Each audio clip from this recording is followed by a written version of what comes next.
আল্লাহ আমিন। আল্লাহ তুমি আমার এত সুন্দর একটা বউ দিলা, আল্লাহ তার মনটা কেন নরম করে দিলা না আল্লাহ। আমিন। আম্মা আপনি কি কিছু জানেন না আপনার মাইয়ার জামাই যে কেমন? আমার বাপ মার সামনে যদি আপনার মাইয়ার জামাই পাগলামি করে তাহলে কি আমার মান সম্মানটা থাকবো? আমার জামাই লেগে তোমার মান সম্মান যাওয়ার মতো তো কিছু দেখি না আমি ভাবি। একটা বুদ্ধি দে, আপনি দরজা লয়ে তালাক দিয়ে দেন। আশেপাশে তো কত সুন্দরী মেয়ে আছে, একজনকে বিয়ে করে সুখে সংসার করেন। ওই আমারে তালাক দিলে তারপর তুই ওরে বিয়ে করবি তাই না? অন্য মাইয়ের জামাইরে এত ভালো লাগছে? বউ তুমি না বাড়িতে আসলে, তুমি এইখান তোরা তো আমি পরে দেখতেছি। এই মাই তুই আবার বাড়ির সামনে কি করছ? হ্যাঁ তুই আমার জামাইরে কুপরামর্শ দিতেছ, তোর বড় একটা কামটা করলো কি? এই তুই উঠবি না তুই? আমি না আর কোনোদিন এমন কোন, আমার এবার মতো মাফ করে দাও না। যেই মায়ের কাছে আমার তালাক দেওয়ার গল্প করতেছিল ওই মায়ের ক যে এখন আইসা বাঁচাইতে। ওইখানে অল্প একটু খারাপ খারাপ কথা কইতেছিলাম, আর কিচ্ছু কই নাই। কেন তোর কি কথা কওয়ার মানুষের অভাব পড়ছে? ঘরে বউ নাই?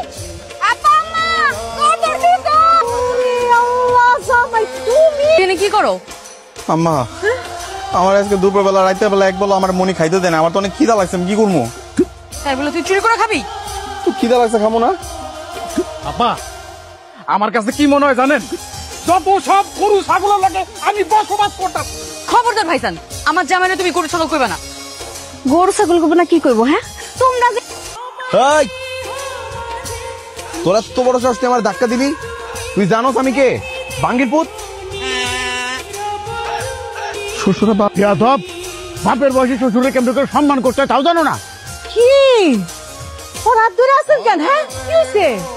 নিশ্চয়ই আবার নতুন করে কোনো কিছু ঘটাইছে। আমি ওরে আজকাই বাইর করে দিবি। তোর থাকতে মন চলে তুই থাক, আর যদি ওর সাথে যাইতে মন চায় তুই চলে যা। আরে কি করছে এটা কইবা তো? আমি তো আপনার পিছা ছিলাম, আমি আপনার দেখিনি, আব্বা ভুল হয়ে গেছে। তাই বলে তুমি আপনারে গালাগালি করবা? যাও কি নিয়ে আইছি, কত বড় মাছ, ধরো ধরো ধরো। এত রে বাজার সদাই কে দিল তোমারে? ওই আর পাইবো নিশ্চয়ই আব্বার নামে বাজারে গিয়া আবার বাকি করছো। সব নগদ টাকাটা কিনে আনছি, এনে কোনো বাকির কারবার নাই। তোমার কাছে তো কোনো টাকা পয়সা ছিল না, তুমি টাকা পেলো কই? আর ওই যে তখন একটা ওই যে আমার কলেজে শোনা চেনটা ছিল না, সেই চেনটা কোনো জায়গায় খুঁজে পাইতেছি না, কইছে পড়ে গেল।